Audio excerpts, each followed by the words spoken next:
Agora, Lê, me explica o seguinte. Você fez pesquisa para poder escrever As Bem Resolvidas? Você fez pesquisa? Conta pra gente. Fiz, eu sempre faço pesquisa para Como é que foi a pesquisa para poder falar, escrever essas meninas? Olha, foi a mais difícil da minha vida. Foi mais difícil do que escrever livro de suspense, de espionagem, intriga, né? É difícil realmente entrar na cabeça das mulheres. A principal pesquisa que eu fiz foi o convívio. Eu sempre convivi com mulheres a vida toda, né? Eu fui criado numa família de mulheres, tenho uma irmã mais velha que atravessava os dilemas, todos os dilemas típicos, né, da adolescência, do crescimento, e eu assistia de perto, né? É praticamente um moleque piranha, né? Totalmente, praticamente não, totalmente, né? E ali eu fui percebendo certas coisas, assistindo o comportamento dela, de outras pessoas também. Ela lia muito aqueles livros, Sabrina, Júlia, não sei o que, aquela coisa. Deixava aquilo, eu pegava para ler também, porque tudo que caía na minha mão eu lia, né? Então eu lia aquilo tudo, né? Com 12 anos de idade, deixava, pegava. Eu falava, caraca, minha irmã tá lendo isso. Eu falava, tudo bem. E o melhor é assim, nossa, você tá lendo Sabrina? Não é meu, é da minha irmã. Não, eu falava assim, não. Eu falava assim, tô. Por quê? É um livro como qualquer outro, né? Tá vendo? Teu tio vai ficar orgulhoso. Ficar orgulhoso. Eu faço que nem o seu Creyson. Eu me agaranto. Né? Mas aí tempos mais tarde, passaram-se anos e anos, eu comecei a publicar thriller, né? Meu primeiro livro saiu em 93. Depois eu fiquei 10 anos sem publicar. E aí retomei justamente com um livro que o tio dele gostou, ele Implacável, 2002. E durante muito tempo eu escrevi thriller para adultos, quando eu era adolescente ou jovem adulto. Quando eu me tornei adulto, comecei a escrever para adolescente, né? Sem deixar de escrever para os adultos também. E aí me veio a ideia de escrever Como é que surgiu a ideia para fazer As Bem Resolvidas? Tem uma característica em toda a minha obra que é a seguinte: eu não me coloco nos meus livros. Tem nada de autobiográfico, eu não falo da minha vida, até porque ela é chatíssima. Se eu fosse colocar num livro, ia matar os leitores de sono, né? Então eu escrevo sobre a vida dos outros, observando o comportamento das pessoas. E aí esse livro talvez seja uma radicalização desse processo. Eu não vou escrever nada sobre a minha vida mesmo, né? Eu vou fazer uma coisa totalmente, que me desvincule totalmente da obra. Eu tenho grande admiração por escritores que conseguem se retirar do livro de maneira que você imagina que a história tem vida própria, como se ele fosse apenas um veículo necessário para compor para verbalizar aquela história, como se os personagens tivessem vida própria. Tem autores que fazem isso muito bem, como Mário Vargas Llosa, a Nora Roberts faz isso muito bem. Eu tenho grande admiração por esses autores. Então eu procuro também, eu persigo esse objetivo, né? Então a ideia das Bem Resolvidas surgiu, eu estava num evento de moda que eu fui convidado. Acho que eu tenho um livro meu de thriller chamado 120 Horas, que tem uma personagem que é estilista. E alguém lá da organização, parece que foi isso, lá do Fashion Rio, leu, gostou e começou a mandar convite para ir pro Fashion Rio. Aí eu fui, né? É de graça, mulheres bonitas ali, né, circulando e tudo. E aí fui, aí eu tava lá um dia e comecei a ver aquele movimento, falei, poxa, isso aqui dá um livro, né? Eu podia fazer uma história e tal, sobre esse universo, tentar dar dar uma glamourizada na literatura brasileira, né? Com todo respeito, claro que isso não inclui aqui meus amigos, mas tem muita literatura falando de coisas pesadas, né? Que é louvável, né? Não é uma crítica, tem que ter também, mas tem que dar uma glamourizadinha, né? Falar umas coisas bonitas também. Aí eu tive a ideia de fazer essa série. E aí comecei a ler todos os livros, vim aqui na Saraiva, fui na Travessa, então comprei pilhas de livros, Meg Cabot, Gossip Girl, a menina lá de Minas, Paula Pimenta. Comecei a ler essas autoras todas, até para não fazer igual, né? Para não correr o risco de incorrer num plágio, fazer um negócio diferente. E aí que surgiu a ideia da série, foi um somatório disso tudo. E está sendo muito divertido escrever. Então já vem o segundo. Sim, o segundo. E Você agora falou que vai sair o quarto do Dragões de Éter, mas tem mais algum vindo por aí antes ou não? Tem. Mas eu não sei qual. É porque a Leia que vai decidir, ela tem 2 livros para decidir. Mas, bom, até o final do ano sai. No final do ano sai. Marcelo, e de você? O que tá vindo por aí? É um infantil. Infantil mesmo, ilustrado, pra criança mesmo. Já tá pronto já. E qual é a história mais ou menos, assim, que se você puder falar, dá uma palhinha pra gente? É sobre um menino e o cãozinho dele. Só isso. Gente, eu acho muito fofo, cara. Pessoas, perguntas para os nossos rapazes. Alguém faz alguma pergunta? Você, deixa eu passar um microfone pra você, peraí. Fala seu nome, sua idade, o que você quer perguntar e pra quem? Luca Martins, 11 anos, e é pro Marcelo.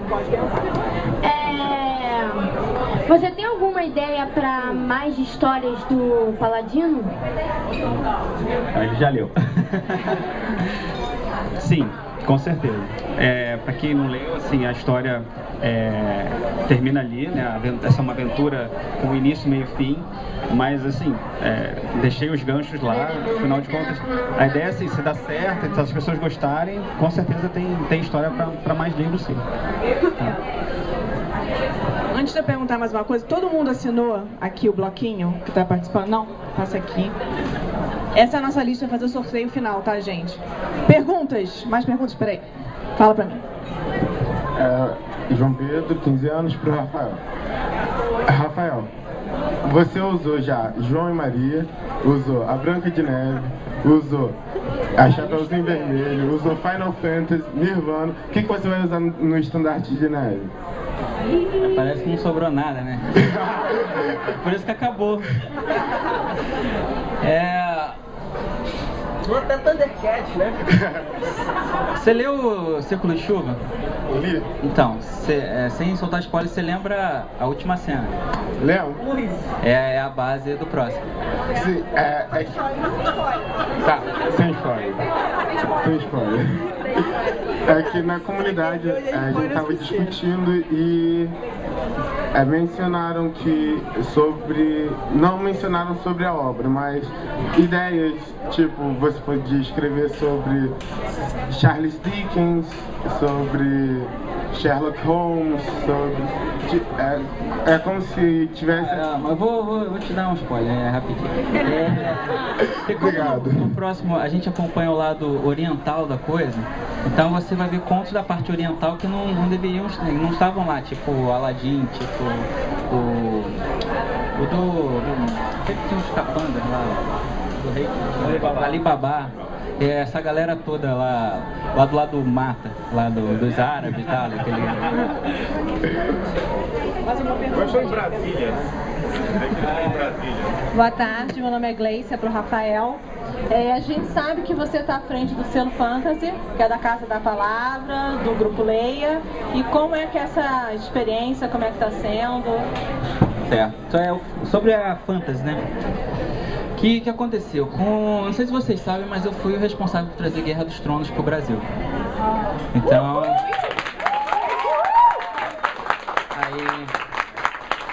Então sempre que eu faço evento na saída, eu sempre falo, pessoal, na saída eu vou estar lá pra vocês pedirem a bênção, vocês podem passar.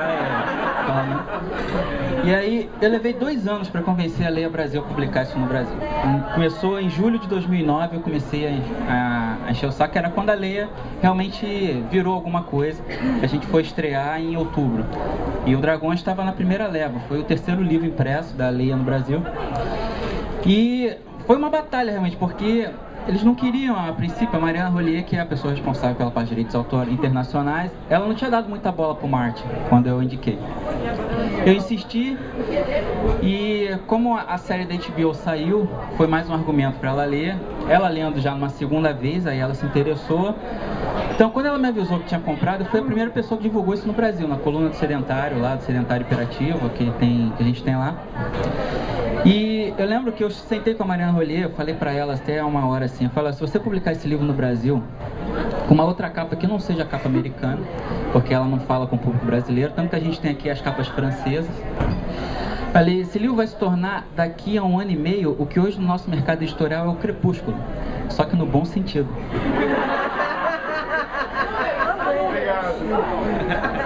E aí, Mariana riu e falou pra mim, nem tanto.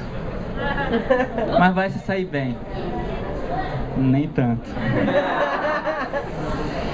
Além disso, graças a vocês, Dragões de Éter estourou. Principalmente o Submarino ajudou a popularizar com bots. E tudo isso foram vocês que fizeram, na verdade, né? O Dragões chegou a bater, ele já bateu mais de 100 mil exemplares, né? Quando eu fui estrear, disseram, os escritores de fantasia se reuniram para marretal antes do livro chegar nas livrarias. Disseram que eu não ia vender 600 exemplares. Você não vendeu 600, você vendeu 100 mil.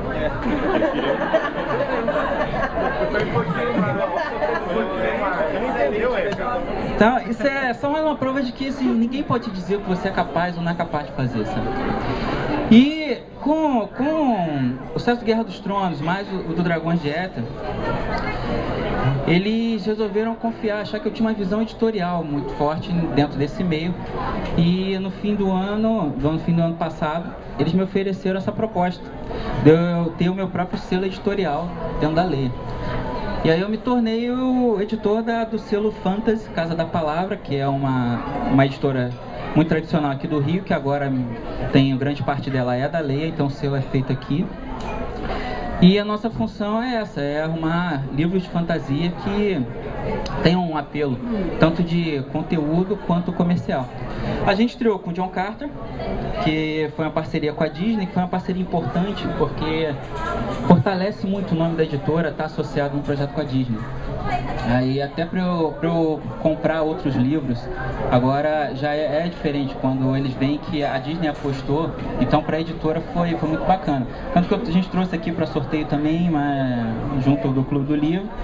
E agora a nossa ideia é encontrar grandes autores nacionais que envolvam, porque ser um autor aqui, o Marcelo, o Marta sabem disso, né? Você pode até falar sobre isso.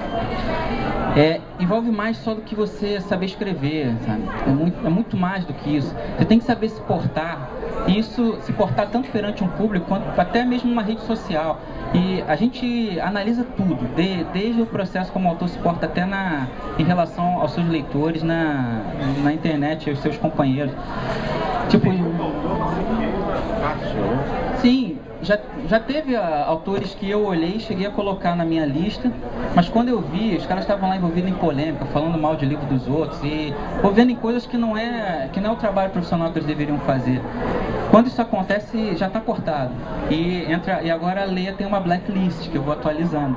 Então quando o cara entra na blacklist, já era. E aí a gente procura isso. Da editora toda? É porque eu faço... Não, do Fantasy, mas eu passo pros outros também. Mas tem uma lista negra lá dentro? É que eu tô providenciando. Você que é E o queimador do filme?